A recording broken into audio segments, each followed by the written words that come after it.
I was curious as you're talking about getting in with the sales team first, which they usually have the budget, so it makes sense. But I was curious of like, okay, now customer success or more so marketing starts to use Common Room and they're like, oh, I don't think we need to use this other tool anymore because we can actually get the enrichment from here. And if that's a trend you see where you're actually saving teams time by being able to replace other tools.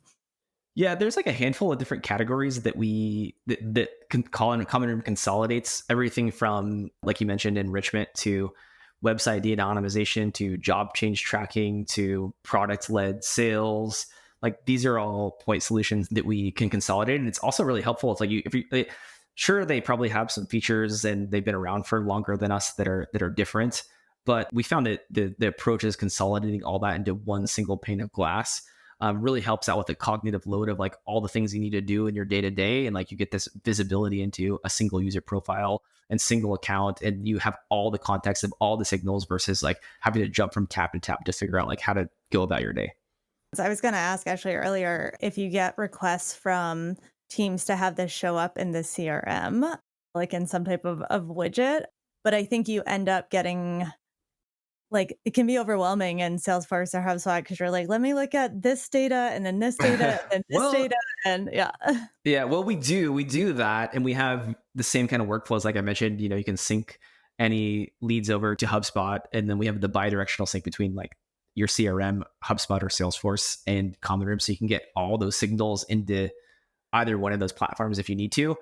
They're not really built for them, but some teams, especially on the ops side, are just like, I must have my team work directly on a Salesforce. They have to have this specific view. I forget what they used to call them in Salesforce for them to like burn down, and like they're not going to operate unless they do that. And like we're like, okay, we can enable that, we can do that, but then like eventually we try to like win them over to our side, where it's like it's actually better to work out a Common Room for this because you get so much more visceral identity capture and like all the things that aren't exactly included in the CRM. But we have the like widget and we have the ability to transfer data over there.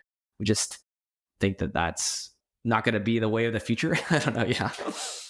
I think I see like this works in two ways. One of them is the tools are created for multiple approaches so that the teams can really select the way they want to work with the tool. It work. Yeah. Right. Yeah. And very often the tools are not designed to build this that way, and they fail in the adoption. Sounds like you guys solve it because you said the NRR is Well, up to the roof. So another way, which is, yeah, you can actually embed it in the existing typical process where you know that the marketers, sellers, and the customer success teams are moving, back and forth, and you know that there every single day there is a portion of the activities that would be dedicated to specific thing that they can do in the tool, right? yeah. So This is not some like novel idea or anything. It's just like essentially by talking to customers and stuff like that, they're like, this is the way we need to operate. We're like, oh, we need to build that. So we just ended up like one of the parts of our culture is just talking to lots of customers and understanding the problems and building things that are useful for them. And so like by way of that, we built all these integrations and all that stuff too. So, that's kind of how it all develops, I would no, say. no, it's like I actually applaud this because when you're creating the versatility of the different sources, you by default creating something that has a multiple approaches. Yeah. When you describe the ICP from 5 to 1,000, I mean, that's pretty broad, right? So you're going to have a diversity of approaches here, right? And you're definitely going to have a less rigid process when you have a less employees, right, on board. So that's great to hear that you guys were thinking from the early beginning about that. But I think it's also the notion of creating a community first before you started to create the product that actually enabled that approach.